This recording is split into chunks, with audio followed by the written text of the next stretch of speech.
Fique agora com uma palavra de Deus para abençoar sua vida. Um culto realizado na Igreja Assembleia de Deus, Catedral da Família, em Goiânia, Goiás. Senhor Deus e Pai, aqui está o teu filho, Senhor amado. O instrumento que o Senhor vai usar mais uma vez para falar aos nossos corações, para nos impactar com a tua palavra. Deus, nós precisamos ser sacudidos, nós precisamos ser burilados, nós precisamos ser, Senhor amado, ó Deus, sair dessa zona de conforto e, Senhor amado, e oferecer o melhor a Ti, ó Deus, oferecer a nossa oração, oferecer a nossa adoração, oferecer a nossa fidelidade, oferecer o nosso melhor para Ti, ó Pai, porque o Senhor só tem o melhor para oferecer a nós.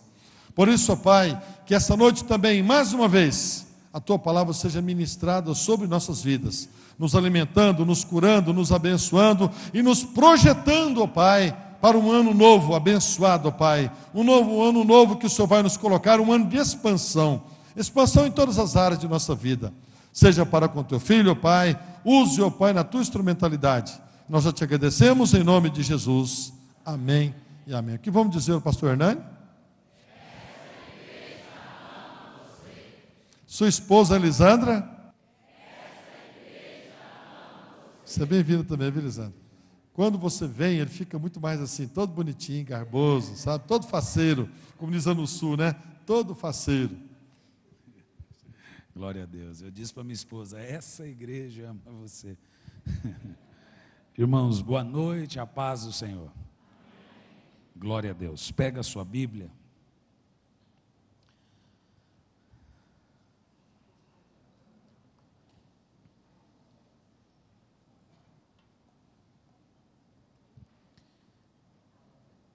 Você vai abrir a sua Bíblia. Em Romanos capítulo 14, no versículo 10, eu quero falar nessa noite sobre o tribunal Bema, o tribunal de Cristo. Diga o tribunal Bema. Diga tribunal Bema. Diga o tribunal de Cristo. Então ontem depois do culto os irmãos foram até mim perguntando o título da mensagem, e a mensagem ontem foi uma doença que mata mais que a morte, sendo essa doença a síndrome de Sansão. Quem se lembra? Então o título da mensagem hoje é o Tribunal de Cristo. Hoje eu passei o dia andando por Goiânia. Eu sou goiano, quem nasce em Goiás é goiaba, e eu passei o dia andando em Goiânia, fui visitar minha avó, com 84 anos de idade, que mora no Parque Ateneu, alguns tios, e eu estou impressionado como Goiânia está esquecida. Os parques, o mato está dessa altura, todos os parques. Eu não sei se vocês observaram como eu observei. Eu sempre falo para minha esposa que a cidade de Goiânia é a cidade mais bonita do Brasil. Mas esse ano, me dei mal, viu, Darley? Pode ser bonita, mas realmente está deixando a desejar no quesito limpeza, né? Tá assim, Goiânia sempre no final do ano é tudo muito bonito, muitas luzes, mas se você não tinha parado para pensar, prestar atenção, quem está aqui não observa, você vai ver os parques. Pode ser que está chovendo muito, eles estejam esperando terminar a chuva para cortar, pode ser isso. É isso, gente? Não, então vocês gostaram que eu falei mal. É verdade ou não é isso? Né? Eu gosto daqui, então a gente gosta da coisinha arrumadinha e tal. Mas eu não vim aqui para falar do prefeito. Romanos 14, 10, o tribunal de Cristo, diz assim: mas tu que julgas teu irmão, ou tu também, porque desprezas teu irmão, pois todos nós havemos de comparecer diante do tribunal de Cristo. Observa que Paulo não diz todos irão comparecer, ele se inclui, não se exclui. Ele diz todos havemos de comparecer. Paulo está falando de um julgamento para a igreja. Vai acontecer um julgamento para crentes salvos, mesmo depois de salvo, o cristão vai correr risco de punições, e severas punições após o tribunal de Cristo. É isso que Paulo está dizendo. Inclusive o cristão que julga o irmão, você que julga o seu irmão, todos nós havemos de comparecer perante o tribunal de Cristo. Eu terminei o culto ontem, o irmão falou assim: vai bater assim em cavalo, porque o homem não aguenta. Senhor, fale conosco, que não seja eu quem fale, mas que seja o teu Espírito. Derrama uma unção, que o Senhor possa nos instruir, nos ensinar. Pai, traga a tua palavra nessa noite, em nome de Jesus. Pode assentar, queridos.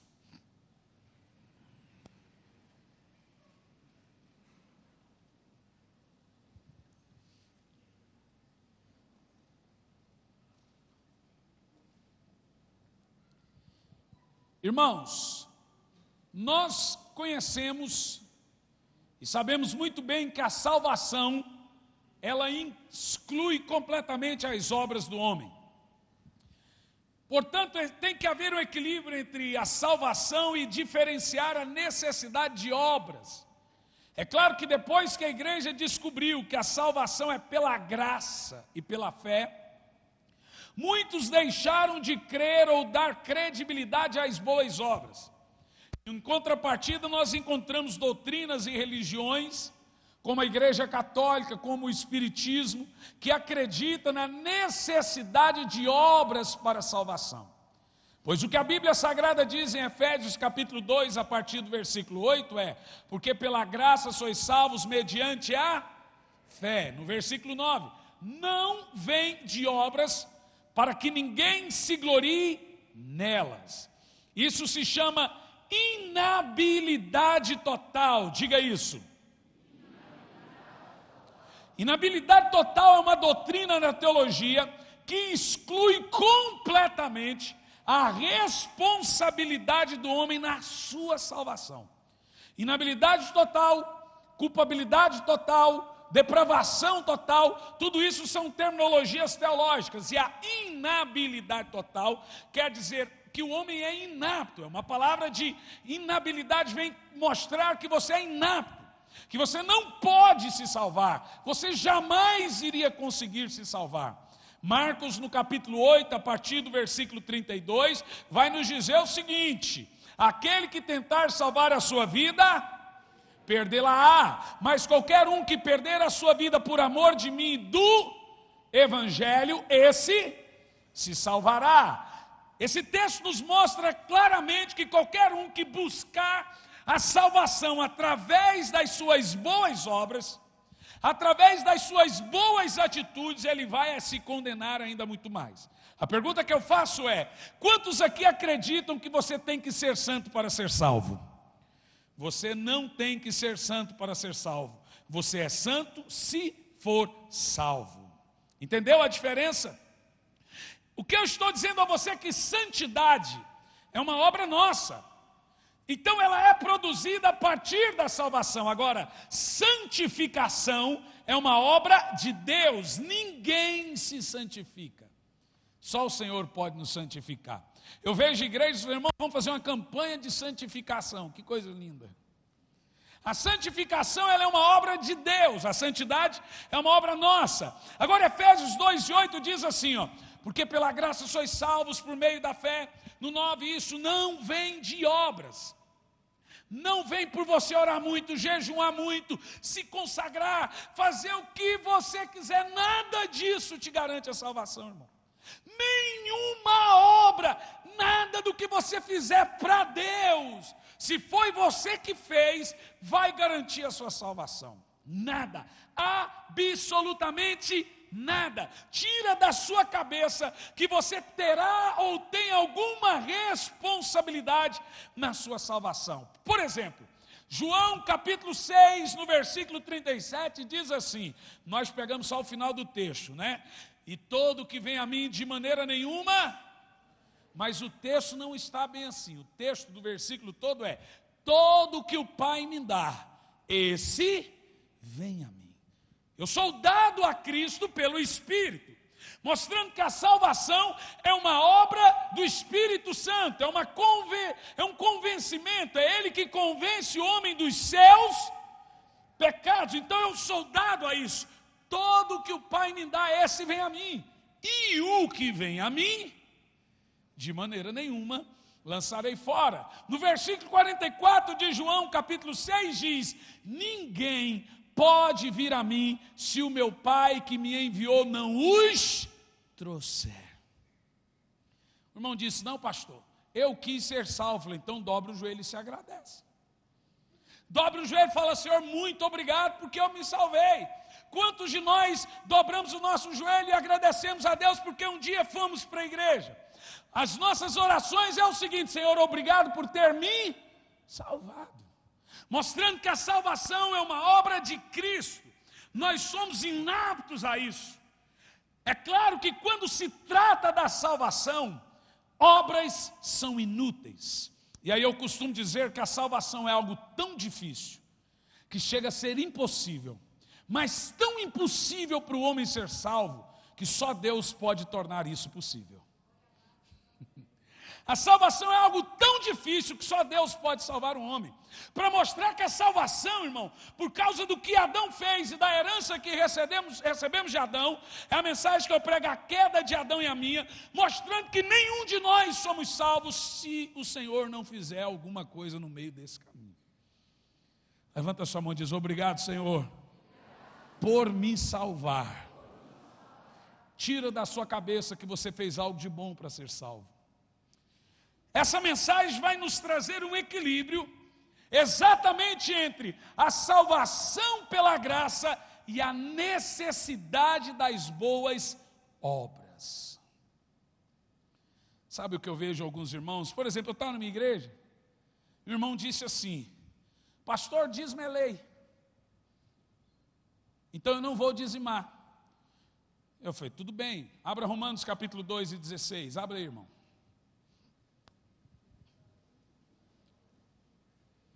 2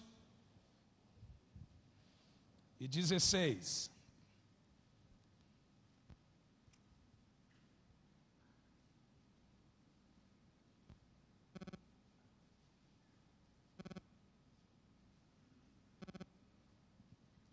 Romanos 2 e 16, no dia em que Deus há de julgar os segredos dos homens por Jesus Cristo segundo o meu evangelho, vai haver um julgamento de intenções. Diga: vai haver um julgamento de segredos e intenções. Agora vai 3, eu amo isso, 3 e 31.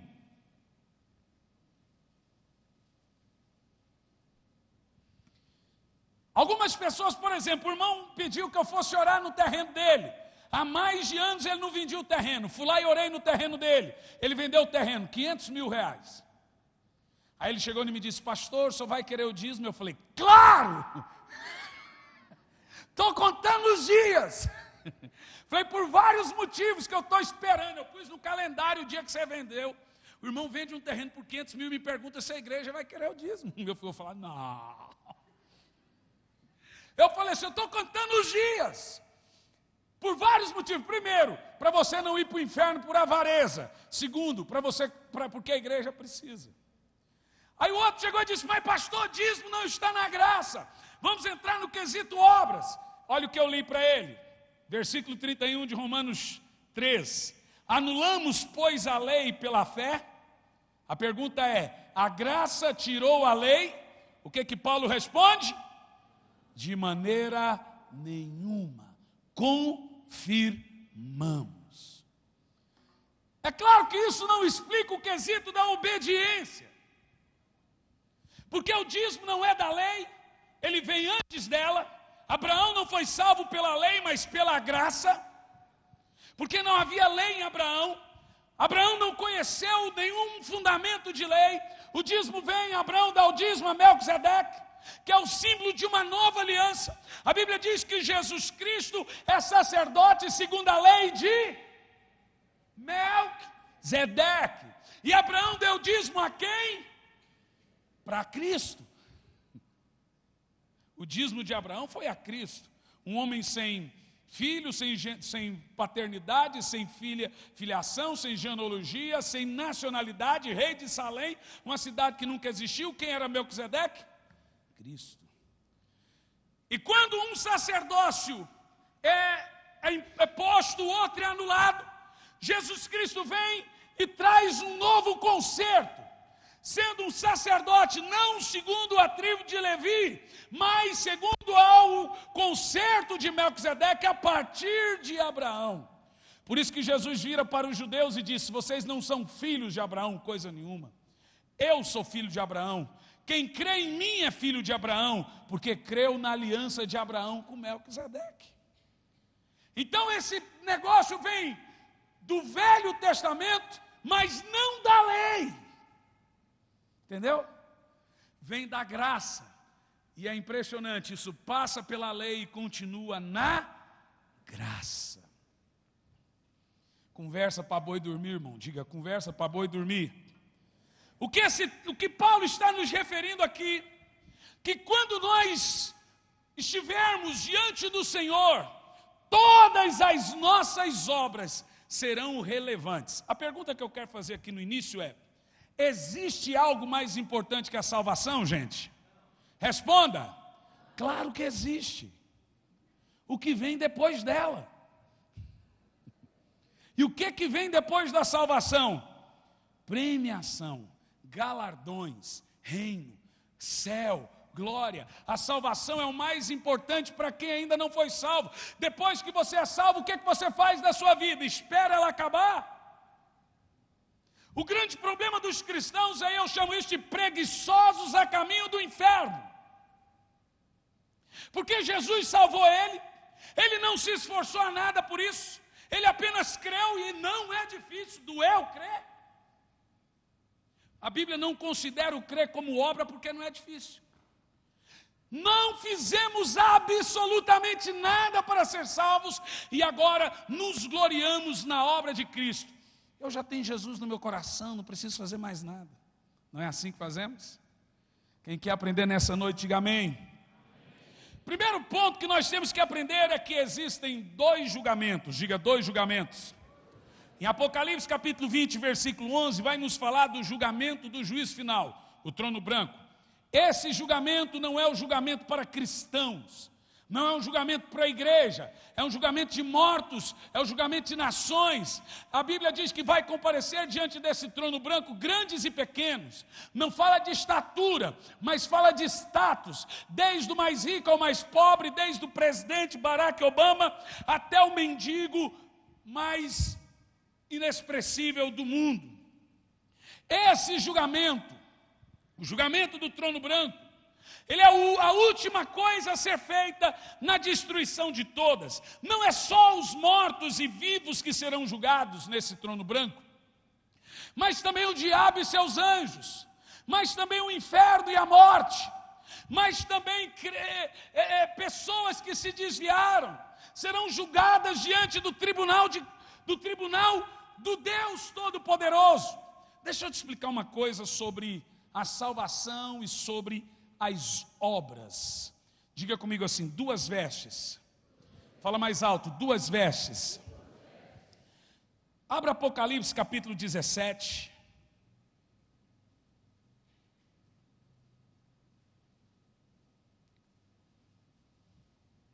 E no versículo 8.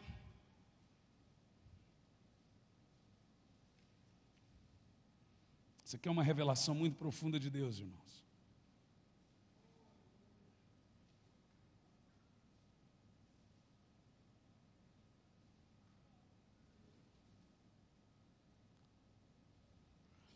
Perdão, é 19:8.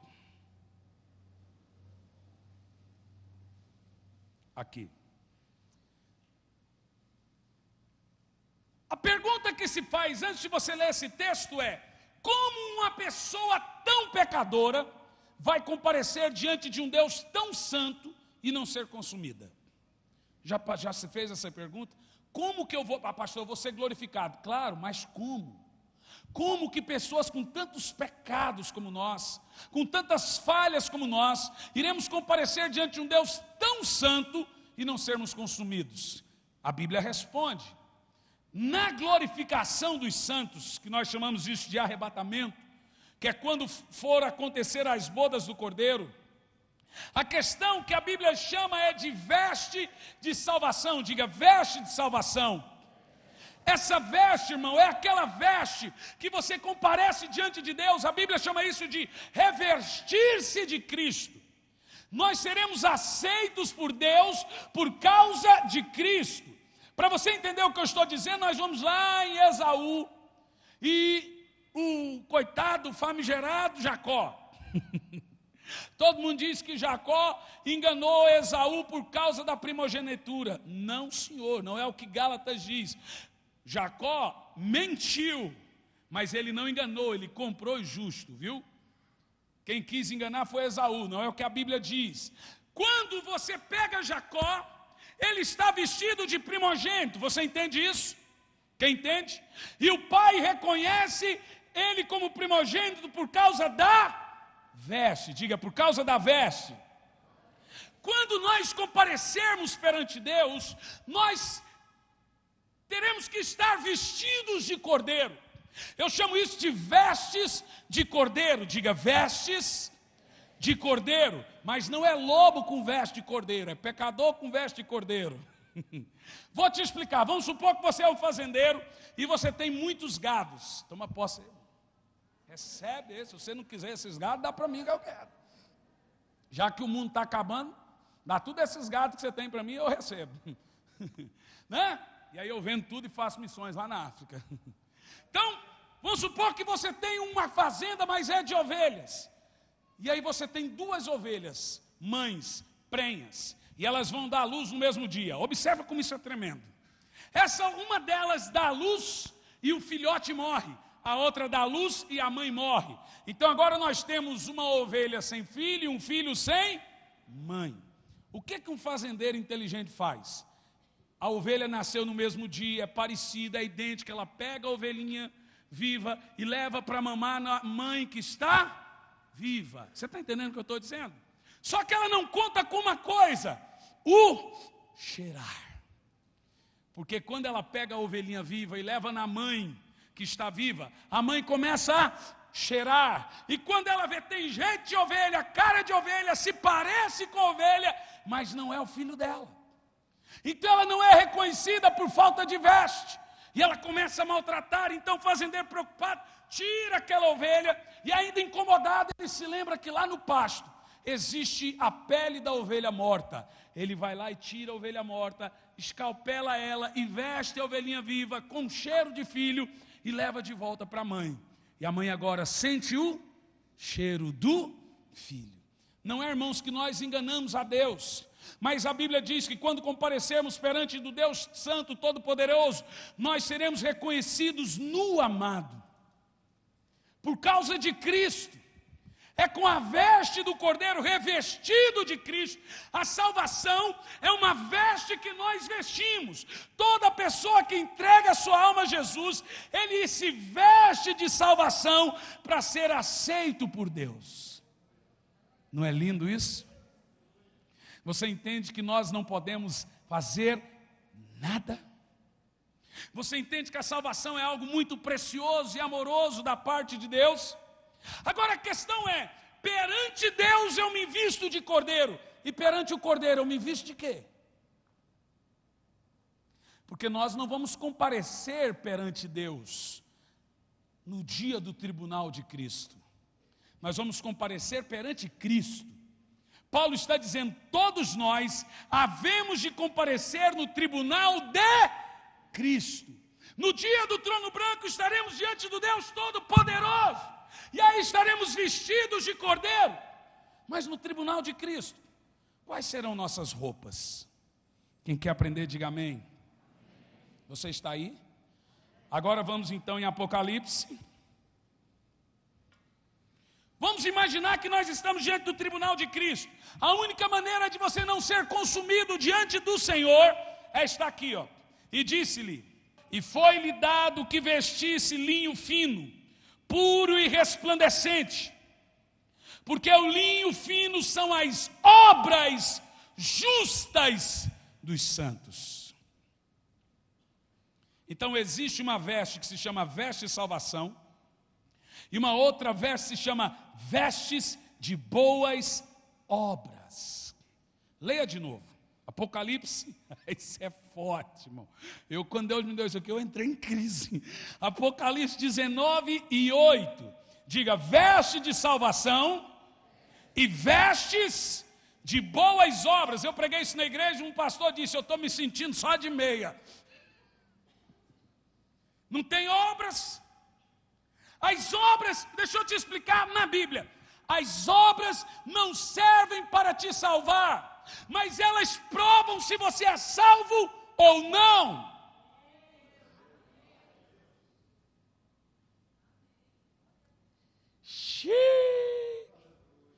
Efésios 2:10. Você consegue fazer as duas coisas? Porque somos feituras suas, criados em Cristo Jesus, para as boas obras, não por elas, é para elas. Não somos salvos por obras, mas para elas. A prova que um cristão é salvo é que ele frutifica. Ovelha de Jesus dá fruto. A prova que eu fui salvo, e o texto continua, porque somos feituras suas, criados em Cristo Jesus, para as boas obras, as quais de antemão o Senhor preparou para que andássemos nela. Antes do Senhor te salvar, Ele preparou as suas obras. Ele te salvou e fez você caminhar por obras. Se eu não caminhar por boas obras, mostra só uma coisa: eu não fui salvo. Pastor, então é por obras? Não é por obras, é para elas, não confunda. As obras é a prova. Por exemplo, vou te dar esse exemplo. Eu ganho uma bolsa de estudo na faculdade. Isso é de graça, diga, isso é de graça. Mas eu tenho que se eu não estudar eu passo. Eu posso ganhar a bolsa e ao final ainda ser reprovado. Bolsa de estudo, irmão, não quer dizer que você vai passar, quer dizer que você vai estudar. A salvação pela graça não significa que isso me isenta de qualquer coisa. Significa que o Senhor me deu uma oportunidade de caminhar em boas obras, para ao final das contas eu ser aprovado. Lembre-se de Paulo. Paulo diz que ele corre um risco muito grande de pregar e ele mesmo ser reprovado. Quem está entendendo isso? Está entendendo mesmo? Isso é tão forte que quando você pega Apocalipse, até o capítulo 3, o Senhor, você pega nas 7 igrejas, todas elas, conheço as tuas obras, conheço as tuas, vamos lá. Mas quando ele vai em Laodiceia, o que o Senhor exige que seja comprado? Aconselho que de mim compre vestes brancas. É claro que o Senhor não está falando da salvação, porque a salvação não pode ser comprada. O Senhor está falando de obras. Por isso que ele usa o termo ali, aconselho que de mim compres. A salvação é por fé e graça, mas as recompensas são por nossos feitos. Nós somos salvos pela obra de Cristo, recompensados, galardoados por nossas obras. Tem gente que fala assim, o que importa é ir para o céu, chegar lá eu vou ser faxineiro. Tem gente que pensa que vai funcionar assim. Eu sinto muito, irmão, mas vai ter gente que depois de salvo, quando chegar no tribunal de Cristo, Paulo diz, cuide, olha, interprete bem o que Paulo está dizendo. Cuide, tome cuidado, porque todos iremos comparecer diante do tribunal de Cristo. Isso aqui é nas bodas do Cordeiro, depois do arrebatamento. É bem antes do juízo final. Isso aqui é para a igreja, diga, isso aqui é para a igreja. Se o arrebatamento for hoje, nós subiremos, teremos ali um tempo com os familiares nas nuvens, 1 de Paulo aos Tessalonicenses 4, a partir do versículo 16. E aí iniciará 7 dias. Por que 7 dias? 7 dias era o período de um casamento de judeu. bodas, eles casam e fazem uma festa violenta, eles ficam 7 dias fazendo festa. Então serão 7 anos de festa, de bodas, 7 anos na terra, 7 dias no céu.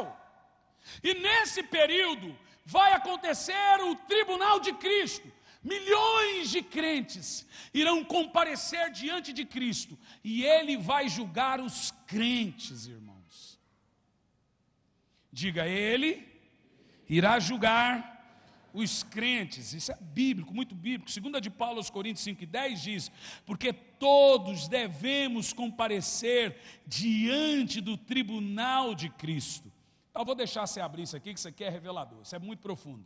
2 de Paulo aos Coríntios, segunda carta de Paulo aos Coríntios, eu não gosto muito de falar esse nome, então eu falo só 2 de Paulo.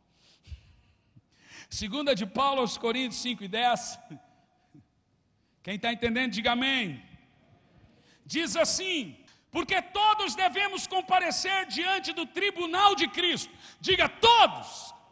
Paulo se inclui, não se exclui. Tribunal de Cristo é diferente do trono branco. Esse é o tribunal que vai julgar a igreja, os salvos. Porque todos devemos comparecer diante do tribunal de Cristo. E ele diz: para que cada um receba, segundo o que tiver feito por meio do corpo, bem ou mal. É julgamento de obras. Não está em jogo aqui a salvação, mas as obras.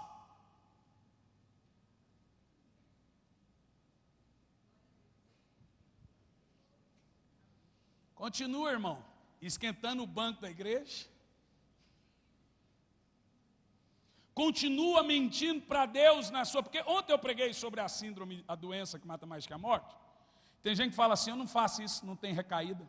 E tem gente que pensa que pecado é só alguns... Você fala, o irmão pecou, caiu, adulterou. Mas, irmão, existem pecados terríveis. Como, por exemplo, da obediência, tão sério que a Bíblia chama ele de feitiçaria da desobediência. Por exemplo, você encontra no Velho ou no Novo Testamento um casal de diáconos, na lei ou na graça, um casal de diáconos morrendo por ter mentido ao Senhor na questão dos dízimos. Na graça ou na lei? Responda! Você não vê na lei ninguém morrendo por causa de dízimo, mas você vê na graça. Porque na graça, tudo que você faz agora é por intenção. Quando você mente ao Espírito Santo, não a uma determinada pessoa. Vocês estão entendendo, gente? Quem está entendendo, diga amém. Por exemplo, eu preguei esses dias lá na igreja, tem gente dando oferta roubada. Diga, ofertas roubadas. Vou te dar um exemplo. Se você traz ao altar uma oferta de um dinheiro não dizimado, essa oferta é o quê?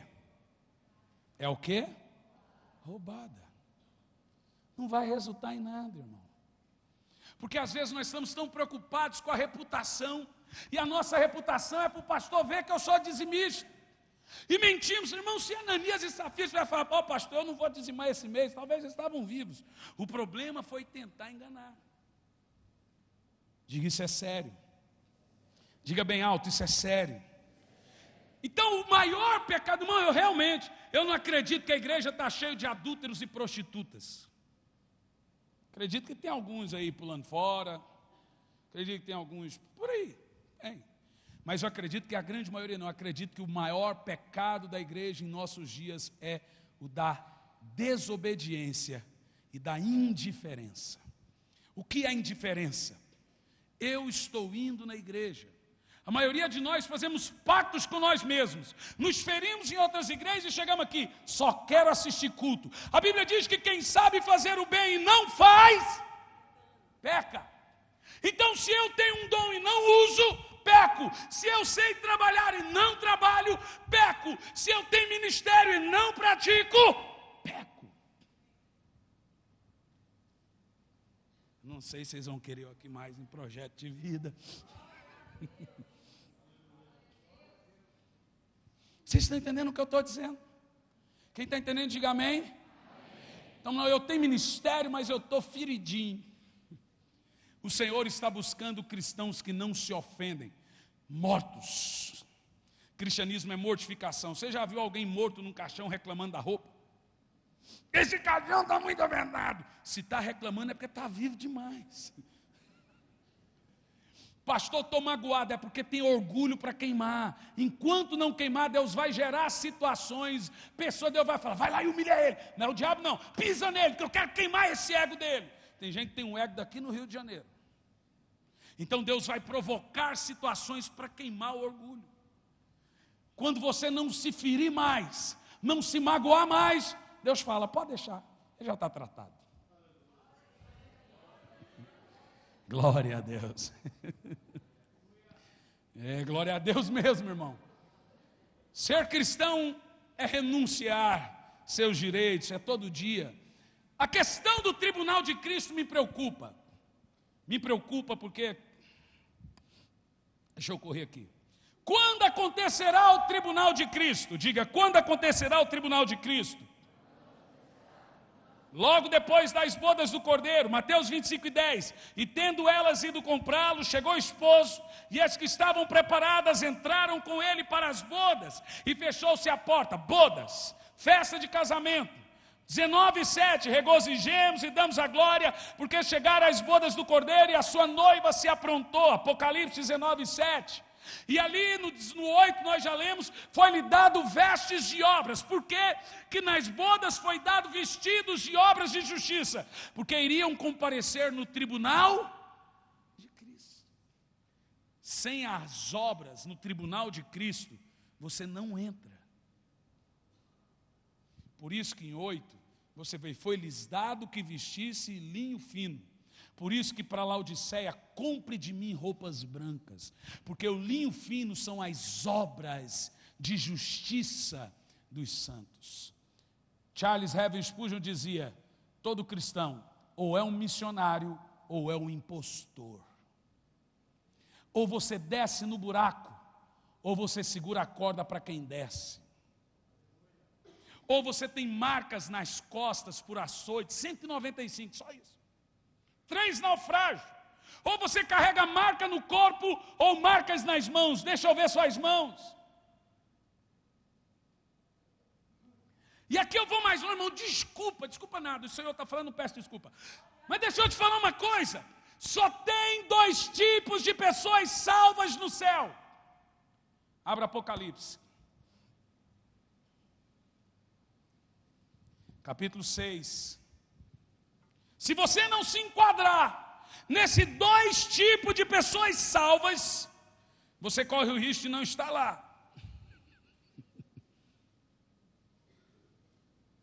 6 e 9.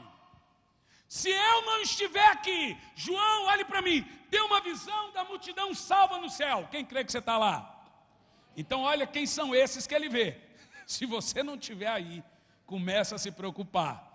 João diz, e vi debaixo do altar as almas. O altar é o paraíso. Vi embaixo do altar, é o trono de Deus, embaixo é o paraíso, as almas. Esse céu chama-se céu eporâneo, morada de Deus.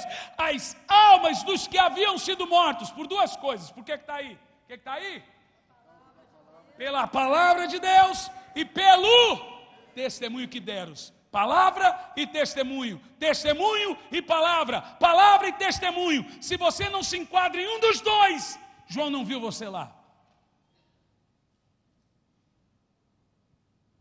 Agora a palavra testemunho no original, no grego, é mártire.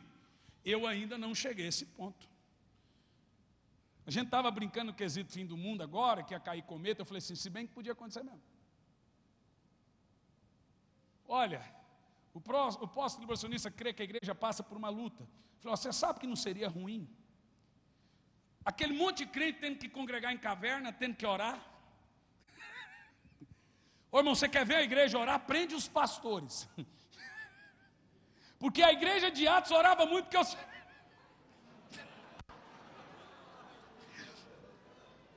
Oh, misericórdia, né? A igreja de Atos orava muito, porque os pastores viviam na cadeia. Mas os pastores eram presos pelo evangelho, não por dinheiro na cueca.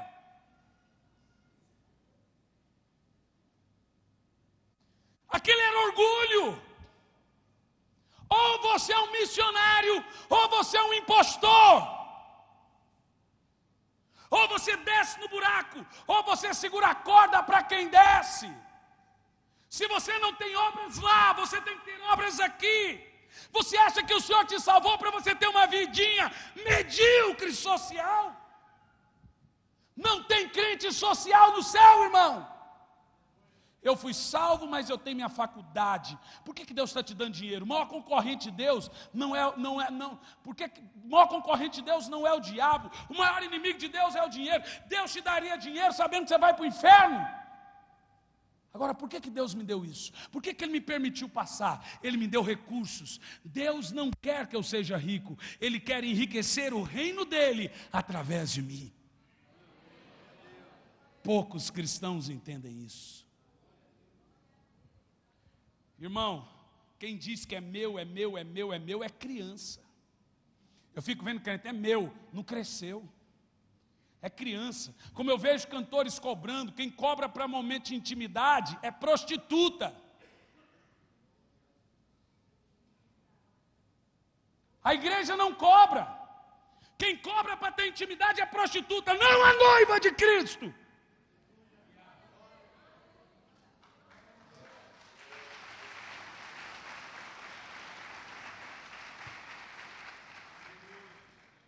Você entende isso? Não, Deus me salvou. Para! Tudo que Deus faz é para um propósito. E o Espírito Santo veio para sermos testemunhas. Desceu sobre eles o Espírito Santo. E ser-me-eis testemunhas. O Espírito Santo vem para sermos testemunhas. O Senhor me salva para as boas obras. Tudo tem um propósito. Se o Senhor te salvou, você não pode estar como você está.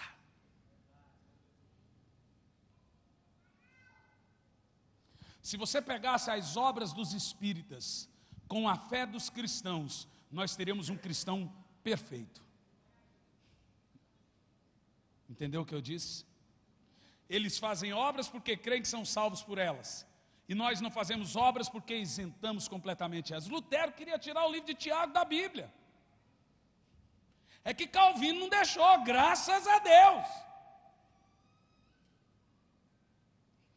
Quem está entendendo?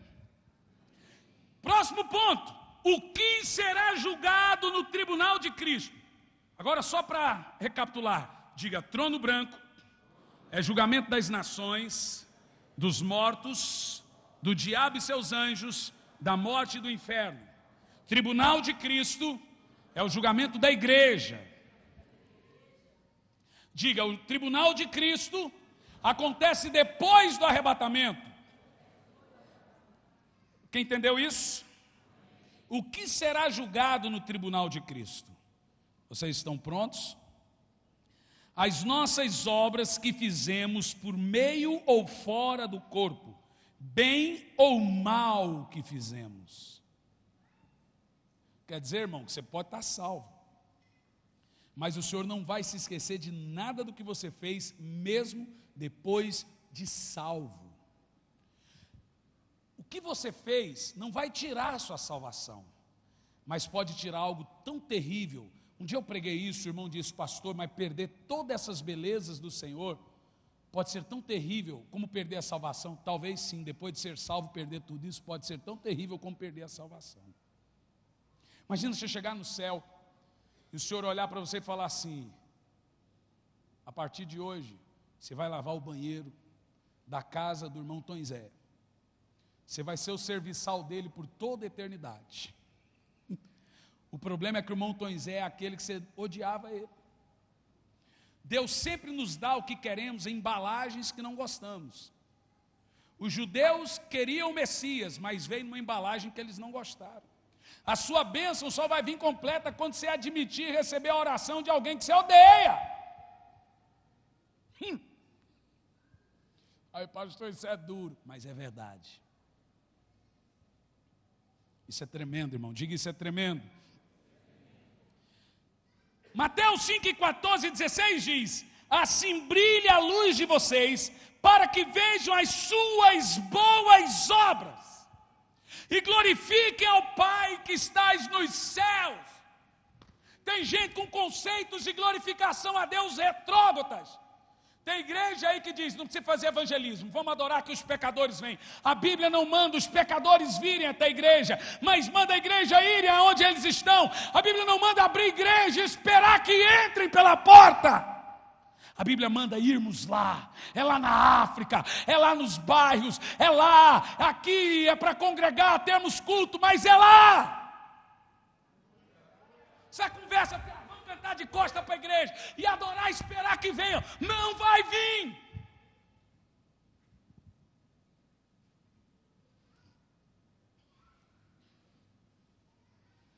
Se você não é testemunha, que é aquele que morre no campo, o irmão é testemunha, está ali como mártir. A pastora já teve quantas malária, pastora? 6 malária. Mártir, testemunha. Você já ficou doente pelo evangelho? Eu nunca. Pois os irmãos oram por mim que eu estou com inveja. Então só tem 2 tipos de gente salva: os lá e os que pregam aqui. Pregar, irmão, é para todo o corpo. Todos nós. Ou você é um pregador ou é um impostor. Se você não tem falado do amor de Cristo aqui, você quer pregar para sua família, parentes, vizinhos por aqui, ou você prefere começar pela África? Porque sendo um cristão você deverá pregar. É a maior e a primeira função de um cristão: ide pelo mundo e pregai o evangelho a toda criatura. Então não sou cristão, aí o problema é seu, não tem nada com isso. Dá um glória a Deus. Diga assim: Deus está de olho nas minhas obras. As obras provadas no tribunal de Cristo. Diga: as obras provadas no tribunal de Cristo. Essa você vai abrir. 1 de Paulo aos Coríntios 3. Deixa eu falar igual nós aqui de Goiás. 3. No Rio de Janeiro é 3. Que é 3. Lá em Curitiba é 3. 3 e 11.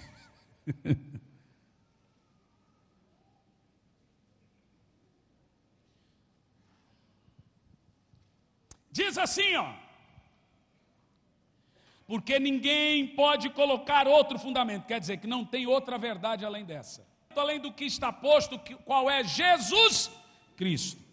Vamos lá. E se alguém, tudo obras, sobre este fundamento, sobre Jesus Cristo, formar um edifício, ministério, igreja, dom, seja o que for, sobre este fundamento, de ouro, repita comigo: ouro, prata, pedras preciosas, madeira, feno e palha, a obra de cada um se revelará. Olha o que Paulo está dizendo. Na verdade, o grande dia, o tribunal de Cristo, vai revelar as nossas obras, porque pelo fogo elas serão descobertas, e o fogo provará que tipo de obra foi a nossa obra, e se a obra que alguém edificou permanecer, esse receberá galardão.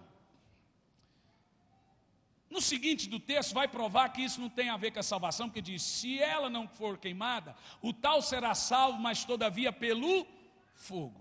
Mas é tão cruel isso aqui, ainda mais para crente preguiçoso, para gente que está aí, ó, só engordando espiritualmente, está tendo embolia. Deixa eu te falar uma coisa, presta atenção na minha ilustração. Nós temos uma fila com 1000 pessoas aqui, e todas estão pedindo pão, e você tem uma bandeja de pão que dá para os 1000, e você começa a entregar os pães. Quando você chega na metade da fila, os que já comeram pedem mais. O que você faz? Continua a entregar para os que não comeram ainda ou volta? Responda. Mas a igreja não está fazendo isso, ela está buscando reavivamento sempre. O povo está querendo comer, mais bênção, mais vitória, tá bom, volta. E os que nunca comeram, lá na África, lá na China, estão sem nunca ter avivamento sequer. A marca Coca-Cola é mais popular que o nome de Jesus, e nós estamos aqui querendo bênção, vitória, ainda reclamando: ô ano difícil, ô calorão. Calorão, irmão, vai lá em Moçambique. Esse povo quer ir para Israel, irmão, vai fazer caravana na África. Vai lá! Não, quero fazer uma caravana no Egito, Israel, passando por Paris e Turquia. Que coisa linda.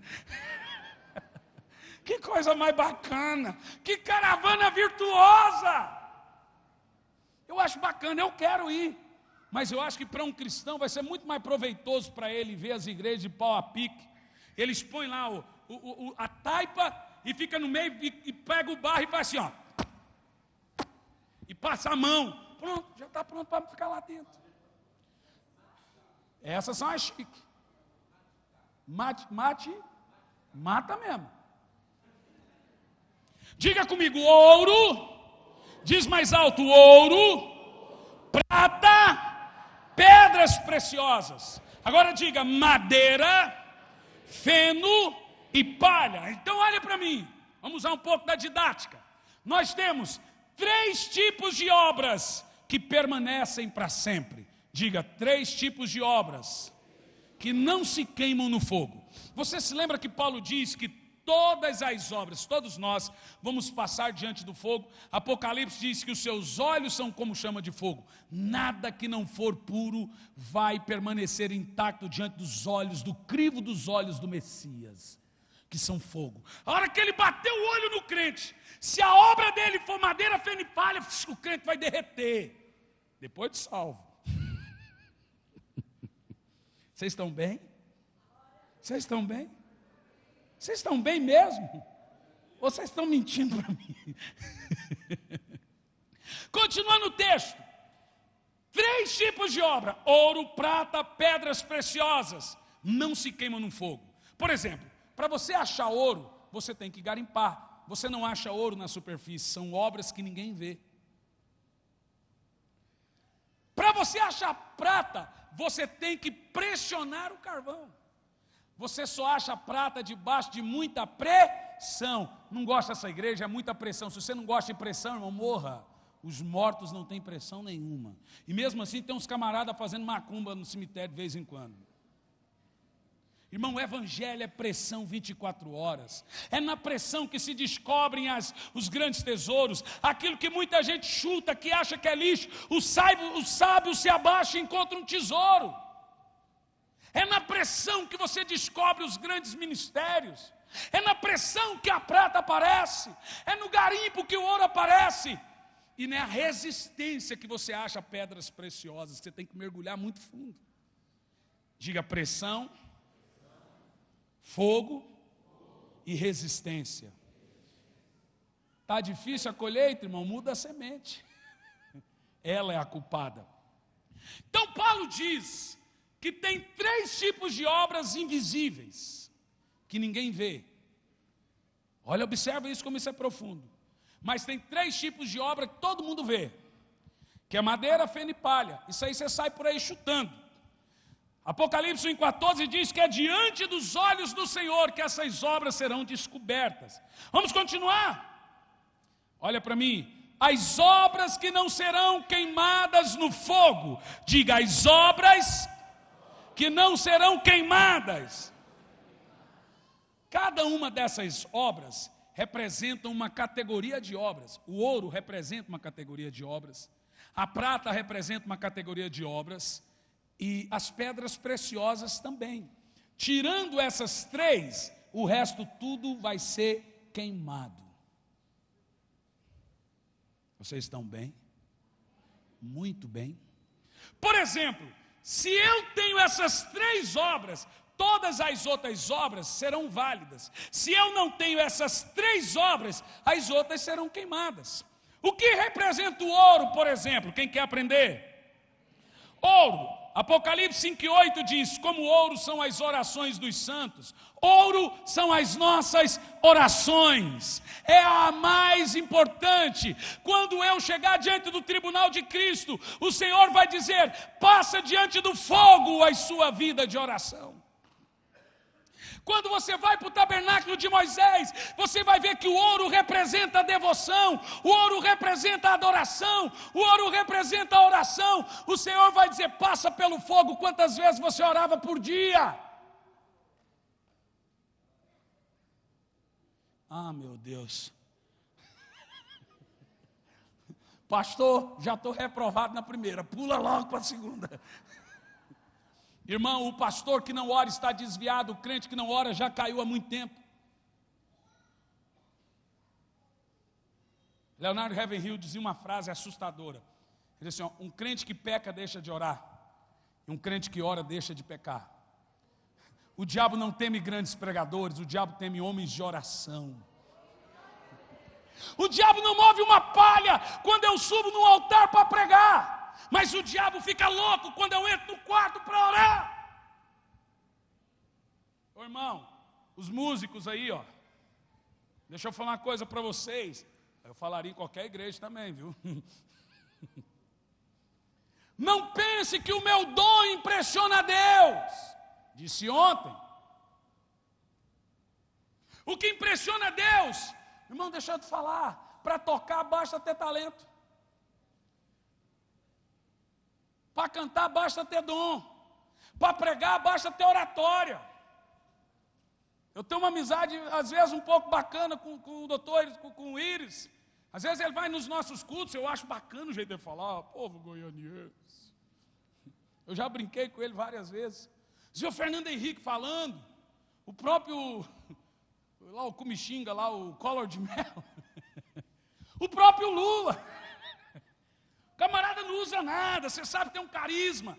Não precisa ter unção para pregar, não precisa ser espiritual para pregar, mas para orar precisa ser espiritual. Oração é uma prática que somente quem é espiritual consegue. Se você não estiver bem espiritualmente, você não consegue orar, e pronto.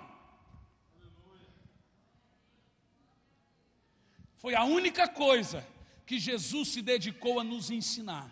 E foi a única coisa que pediram para aprender. Não pediram para aprender a pregar, para expulsar demônio, para andar sobre as flores. Mestre, ensina-nos. Irmão, devia ser assustador ver Jesus orar. Uma vez eles viram Jesus orar e quiseram fazer uma tenda. Tiveram visagem. Por que Jesus orava? Eu costumo dizer que se nós tivermos a oração, nós temos todo o resto. Irmão, apesar que eu creio que a igreja evangélica mundial, ela é fraca em muitos aspectos teológicos, acredito que ela é mais fraca ainda no quesito da oração. Nós somos uma geração que não ora. Não, pastor, mas eu não tenho tempo, minha vida é corrida. Mentira. A geração dos iPads, iPods, Facebooks, Twitters, MSN, TV por assinatura, Premier Combate, Premier Futebol, só vai provar que a falta de oração nunca foi por falta de tempo. E essa é nossa condenação. O ouro ninguém vê. A nossa recompensa e nossa condenação está naquilo que fazemos quando ninguém vê. Irmão, escuta. Um pregador pode perecer. Eu conheço grandes pregadores que pereceram, mas eu não conheço homens de oração que pereceram. Eu não vejo história aí, intercessores ou intercessoras caíram. Eu conheço história de religiosos que caíram, não pessoas que oram. A mãe de John Wesley orava 1 hora por dia. Você fala, que pouco. Não, ela tinha 19 filhos.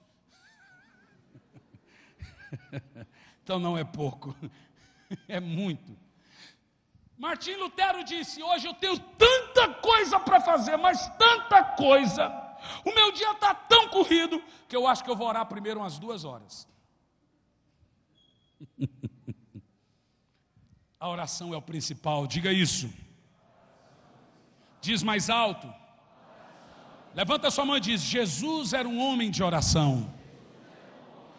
Acredito que a igreja desse século tem que se humilhar e fazer a oração mais simples que existe. Senhor, ensina-me a orar.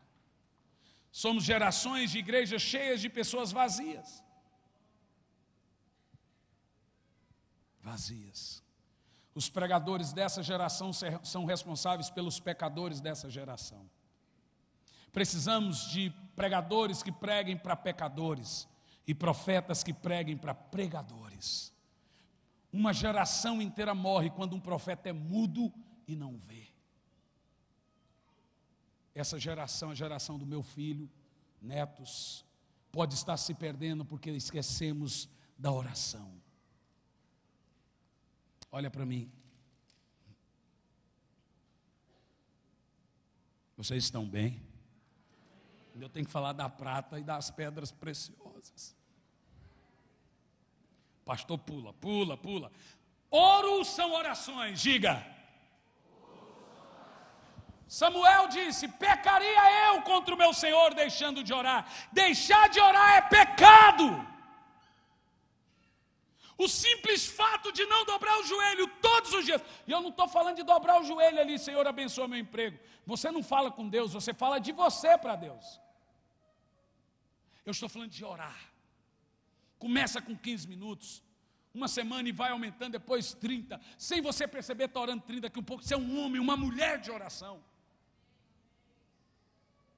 Glória a Deus. A estatura do homem espiritual é medida pelas suas orações. Irmão, eu tenho lutado. E eu vou te dizer, a maior guerra da minha vida não é contra o pecado. É para ser um homem de oração.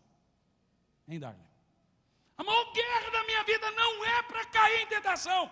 É para ser um homem de oração. Eu tenho certeza que a oração é o fator mais importante no reino de Deus, pela força que o diabo faz para me tirar da oração quando eu estou orando. Irmão, qual vaidade que um homem leva para o quarto da oração? Fala para mim, pastor. Qualquer pregador, por mais simples que seja, traz um pouquinho de vaidade aqui para cima. Por mais humilde. Mas que tipo de vaidade? Qual troféu, qual diploma você leva para o quarto da oração? Nenhuma. Só ora quem está esvaziado. Por isso que a oração é tremendo. Levanta a mão e diz: Senhor, ensina-me a orar. Diz: Senhor, eu vou entrar no ano que vem sendo um cristão de oração. Prata! Deixa eu correr. Já deu 1 hora. Agora estou terminando. Nunca acredito num pregador quando ele diz que está terminando, irmão. Prata! Ai, ai. Oh, meu Deus. São as nossas palavras. Xiii. Fala assim. Xiii. O ouro já não rolou. Agora palavras. Salmos 12:6 diz: como prata pura perante o Senhor são as nossas palavras. Você vai encontrar muitas referências na Bíblia mostrando que a prata tipifica o que eu falo. Jesus Cristo diz que todos nós daremos conta de nossas palavras diante do tribunal dele. Tudo que você fala é anotado. Malaquias diz que perante o Senhor há um memorial. Escuta, a diferença de memorial e livro da vida. O livro da vida foi escrito antes da fundação do mundo. O memorial é escrito diariamente, é sobre tudo que eu faço. Malaquias diz: há um memorial que o Senhor escreve todos os dias para aqueles que o amam. Eu acredito que a oração mais perigosa que um cristão pode fazer é: Senhor, o que o Senhor escreveu hoje sobre mim nesse memorial? O que é que o Senhor pôs aí? Pastor, mas quando eu chegar diante do tribunal de Cristo, eu não vou me lembrar de nada. Mas Ele vai. Ele não vai se esquecer. E não tem uma corte. Não precisa de advogado, porque Ele mesmo viu tudo. Com seus próprios olhos.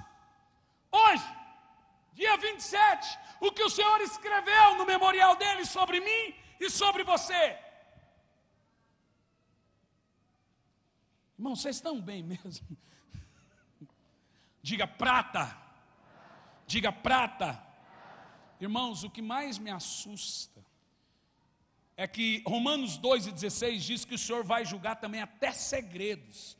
No dia em que o Senhor há de julgar os segredos dos homens. Olha aí, Romanos 2:16, eu li isso. Segredos serão julgados. Pastor, mas o Senhor não sepultou. Irmão, sepultou para você não ir para o inferno, mas o Senhor vai ter, e esse julgamento vai vir. Irmão, nada fica impune. Isso não tem a ver com sua salvação, mas Ele vai trazer punições severas, vai ter perdas, vai ter danos tristes. A Bíblia diz que vão chorar e vão ranger os dentes por isso, lá no tribunal de Cristo. Diga: meu Deus, pensei que ser salvo era a primeira coisa e acabou. É porque você não fez nada para ser salvo, né? Você acha que não tem que ter obras suas? Amém? O que está aí em Romanos 2:16? 1, 2, 3, leia. de julgar o quê? Os segredos dos homens, por Jesus Cristo. Quem vai julgar os segredos dos homens? Jesus Cristo. Quem? Segundo o meu evangelho. Então é crente, não é mundano não, é segredo de crente. Lembra o que eu preguei ontem? Traz à luz esses segredos escondidos antes que eles sejam revelados. A Bíblia diz que aquilo que o homem que faz no oculto é revelado nos telhados. Por último aqui, Salmos 12:6 diz que tudo que nós falamos, fala palavrão, irmão. Para mim quem fala palavrão tem um coração cheio de pornografia. Xinga, maldiz, maledicência, fala mal do próximo. 6 coisas Deus odeia e a 7ª Ele abomina. O pior de todos os pecados é provocar contenda entre irmãos, é falar mal do irmão. Ai pastor, mas eu estou só comentando. O que ele fez te dá direito de falar dele? Não te dá. Diga palavras. Tudo está no memorial do Senhor. Tudo que eu falei hoje, tudo que eu falei está lá. E por último, isso aqui é lindo, pedras preciosas são as obras que não se queimarão no tribunal de Cristo. Ouro, minha vida de oração. Diga, diz mais alto, prata, minhas palavras. Quem aqui assistiu aquele filme 1000 Palavras do Ed Murphy? Quem assistiu? Quem não assistiu o filme 1000 Palavras? Eu quero te aconselhar, o melhor filme que você pode assistir em família. O filme se baseia no seguinte: Ed Murphy fala para os cotovelos. Você sabe o que ele fala. E o filme, ele toca numa árvore e sangra a mão dele. É claro que é filme, né? E o sangue dele junto com a árvore se torna a mesma pessoa. E a moral do filme é o seguinte: cada folha, cada palavra que ele fala, cai uma folha. São 1000 folhas que tem.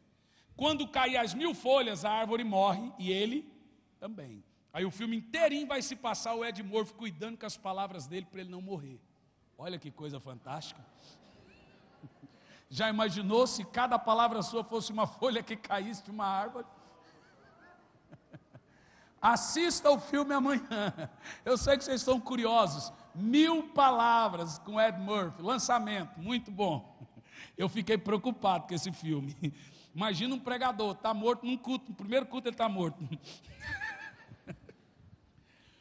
Pedras preciosas, diga, pedras preciosas. 1 de Pedro 2:5, como pedras vivas são as almas que ganhamos para Cristo. As pedras, irmãos, é a somatória de todas as boas obras que faço no reino de Deus. Meu dízimo, minha oferta, minhas almas que eu levo para Cristo, a obediência, o sim pastor, o não pastor, tudo que eu faço que agrada o coração de Deus, são as pedras preciosas. E a principal delas, as almas que eu ganho. E aqui eu concluo. Acho que não preciso dizer mais nada. O que importa no final são as obras que permanecem intactas perante os olhos do Senhor. Somente obras eternas permanecerão perante os olhos do Senhor. Deixa eu te dizer uma coisa.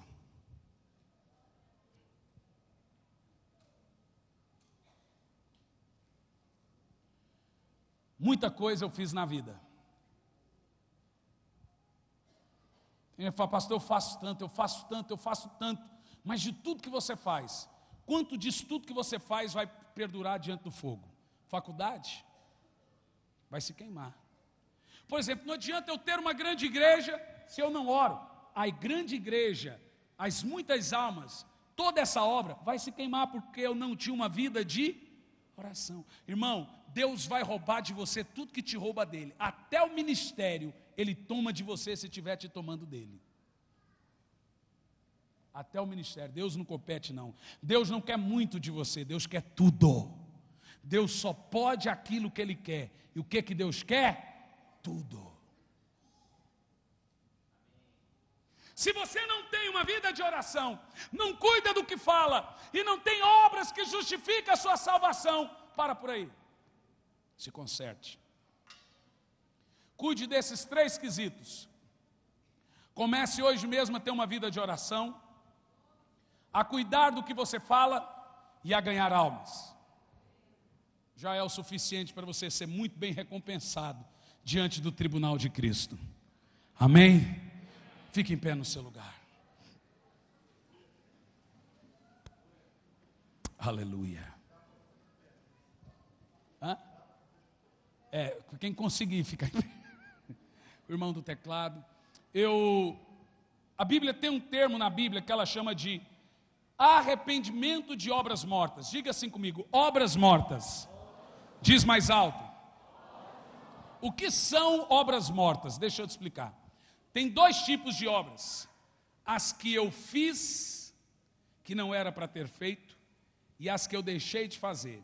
Nós seremos julgados por más obras e pelas que não fizemos. Por exemplo, se o Senhor me salvou, e o propósito da minha salvação era ganhar 1 milhão de almas, se eu ganhar 1 milhão de almas, não significa que as 1 milhão de almas garante a minha salvação. Mas se eu deixar de ganhar, significa que eu não fui salvo. Porque eu fui salvo para essas obras. Não por elas, mas para elas. Entendeu o que eu disse? Se o Senhor me salva para um propósito, não por causa de um propósito, é para um propósito. Todos nós temos um propósito, irmão. Levanta a sua mão e diz: todos nós temos um propósito. Então eu quero que você agora, alguns minutos, ore. Primeiro, pedindo perdão pelas obras que você não faz. Pastor, eu não ganho alma. Por exemplo, lá na nossa igreja, um rapaz perguntaram para um rapaz: irmão, qual que é o seu ministério na igreja? Eu sou do ministério de louvor. Eu disse assim: irmão, apesar que nós confundimos ministérios e ferramentas de ministérios, não existe na Bíblia ministério de coreografia, ministério de música, ministério de louvor. Só tem 5 ministérios. Está lá em Atos. O louvor, a coreografia são ferramentas, não ministérios. Toda pessoa que trabalha na igreja não pode ter isso como seu ministério. Se você toca, você tem que ter um ministério, sim. Você tem que ser apóstolo, profeta, evangelista, mestre. Irmão, não tem como. Não, eu sou guitarrista, eu já faço alguma coisa para Deus. Irmão, quantas almas você ganha sendo um guitarrista? Você dança na igreja?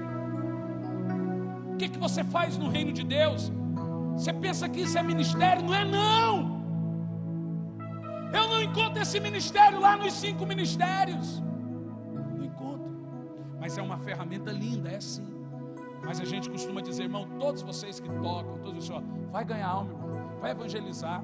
Você pode ganhar alma, você é um evangelista, você é um profeta, profetiza com a sua música. Vai fazer alguma coisa para Deus. Vai pregar, pega seu violão e vai para a praça. Vai fazer alguma coisa, nós nos acomodamos. Não, isso é muito importante, irmão. Temos que tomar muito cuidado. O meu pai brinca: a maior preocupação do céu é o tribunal, né? Eu falei: é sim, é porque eu estou salvo. Mas agora eu miro. Hebreus diz o seguinte, 11, versículo 21, pela fé Moisés, sendo já príncipe, rei do Egito, abandonou as glórias do Egito, escolhendo ser maltratado com o povo de Israel, ser escravo, porque ele contemplava o galardão. Moisés, ele abandonou o Egito por livre e espontânea vontade, porque ele contemplava o galardão. Por que Moisés contemplava galardão e eu não vou contemplar, irmão? Eu não posso buscar glória nesse mundo, por que eu não vou buscar a glória celestial então? Que absurdo! Olhe para o alto. Peça perdão: Senhor, eu não estou fazendo nada na sua obra. Senhor, nem dízimo eu dizimo. E quando dizimo eu dou a metade para o pastor pensar que eu sou dizimista. Que vergonha. Nem ofertar. Mas eu sou um cristão social. Tá bom. Não funciona, irmão. Para com isso. Não. Eu, Senhor, quero trabalhar na tua obra. Pastor Salmo, o que eu posso fazer para fazer a obra de Deus? Não sou de subir no altar, mas me dá alguma coisa. Pastora Cássia, me ajuda, eu quero fazer a obra. O que eu posso fazer? Quanto eu posso contribuir com a África? Eu não estou lá, mas eu quero fazer algo. Eu quero estar no livro do Senhor, lá no tribunal de Cristo. Eu não quero ficar só de meia quando passar diante dos olhos do Senhor e ser queimado. Porque minhas obras eram madeira, feno e palha. Cristianismo barato e diluído. Cristianismo diluído não é cristianismo. Ore agora e peça perdão pelas obras mortas. Arrependimento são as obras que você deixou de fazer. Chore durante 3 a 5 minutos. Fale com Deus agora. Fale com Deus agora. Fale com Deus agora. Fale com Deus.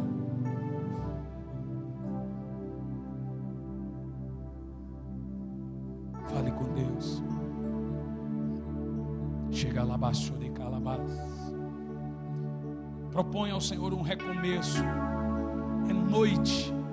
Entre num processo. 2013 vai mudar tudo, irmão. Expansão na minha vida espiritual. Levanta as mãos e abraça o Senhor esse novo começo.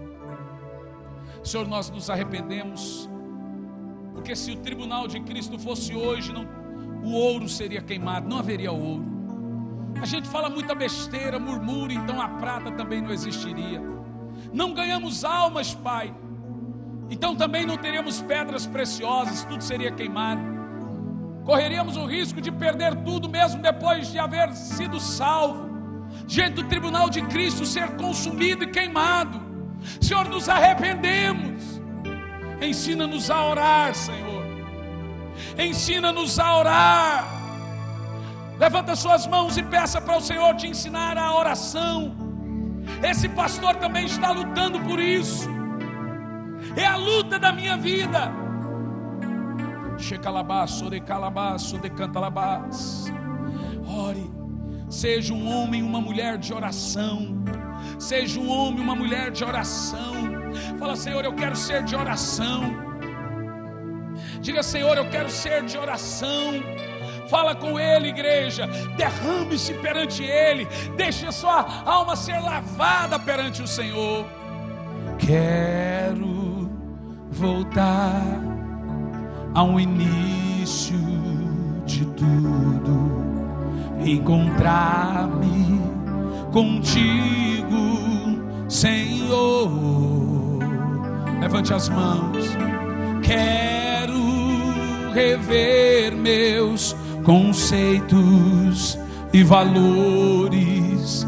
Eu quero reconstruir. Cante o mais alto que você puder. Vou regressar ao caminho. Vou ver as primeiras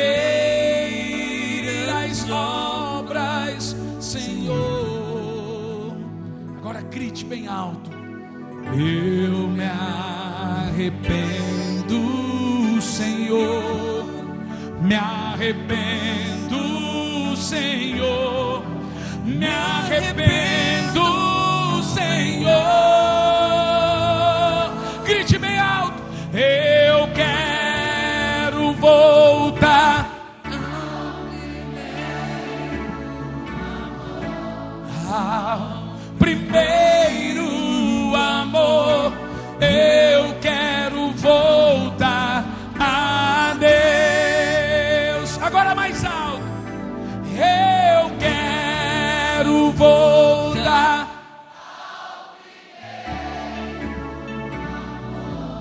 ao primeiro amor. Eu quero voltar a Deus. Escute o que eu vou te dizer. Uma vida só nós temos, pastor Salmo, e em breve passará. E apenas aquilo que fizermos para Deus permanecerá. Não, eu vou dizer de novo que isso é muito forte. Diga bem alto. Uma vida só eu tenho, e em breve passará. E apenas aquilo que eu faço para Deus permanecerá.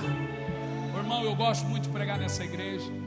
Eu sei que essa igreja é uma igreja diferenciada em Goiânia, que tem juízes, advogados, pessoas que gostam de estar aqui. São pastores muito inteligentes. mas o seu título perante Deus é lixo. Se você é advogado, juiz, seja lá o que você for, isso vai ser queimado no tribunal de Cristo. Se você quer que o seu diploma seja eficiente, o dinheiro que você tem que se empenhar no reino de Deus. E reino de Deus também são vidas. Jesus diz: o reino de Deus está em vós. Aí vai ser relevante, porque uma vida só eu tenho, vai passar logo. Não vai permanecer o que eu fiz no mundo, aonde eu me formei, o carro que eu comprei. Vai permanecer o que eu faço para Deus. Eu quero voltar.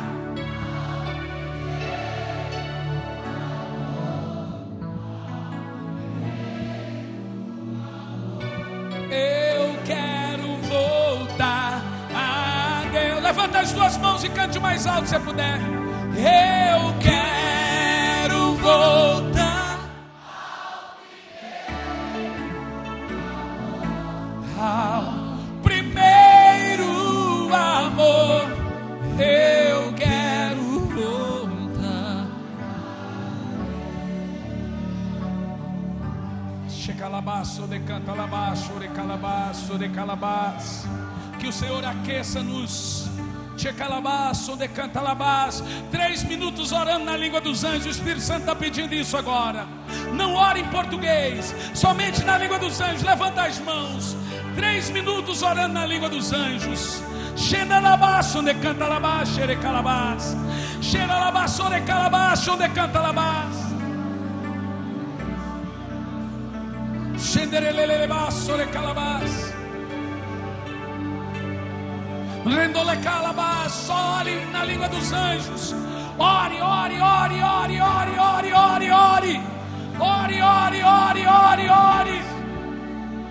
Recanta labás, calabás.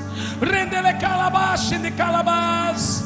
Rendole cato, rebás, de canda, namasso, de relevasso, de calabás. Oh, aleluia, muitas lágrimas. O Senhor está aquecendo. Há um fogo do Senhor sendo derramado nesse lugar. Oh, aleluia. Aleluia.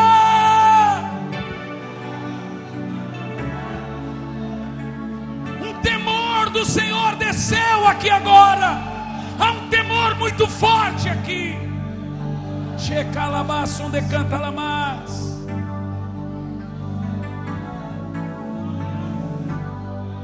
Aqueles que estão aqui que precisam de cura, levante a sua mão que o Senhor vai te curar agora. Senhor, passa com cura agora.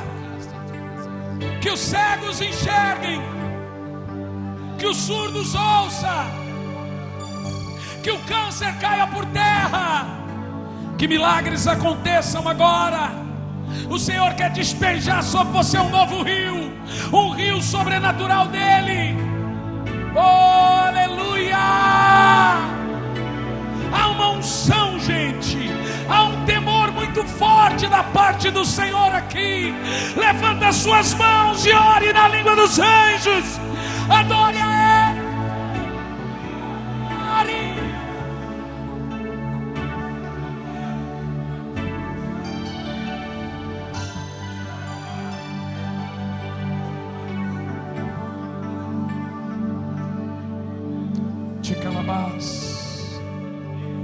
Dê um forte aplauso ao Senhor.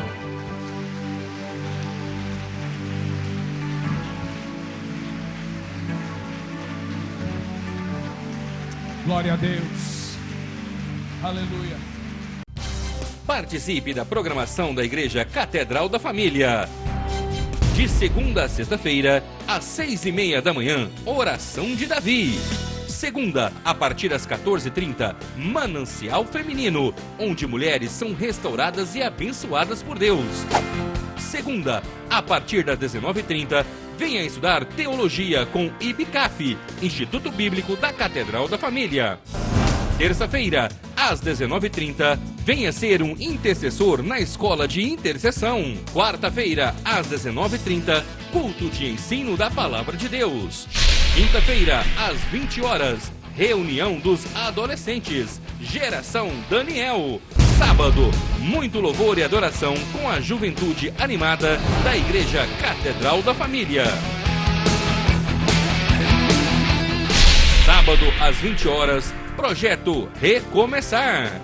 E domingo às 9 horas da manhã, participe com sua família da Escola Bíblica Dominical. E domingo às 18 horas, grande culto de celebração a Deus.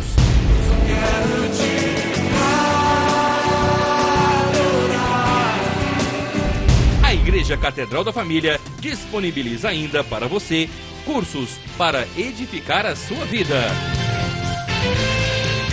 MNI, Casados para Sempre. CRAU, Cursos para Finanças. Educando Filhos à Maneira de Deus. Alcançando o coração do seu adolescente. Veredas Antigas. ONI, Curso para Noivos.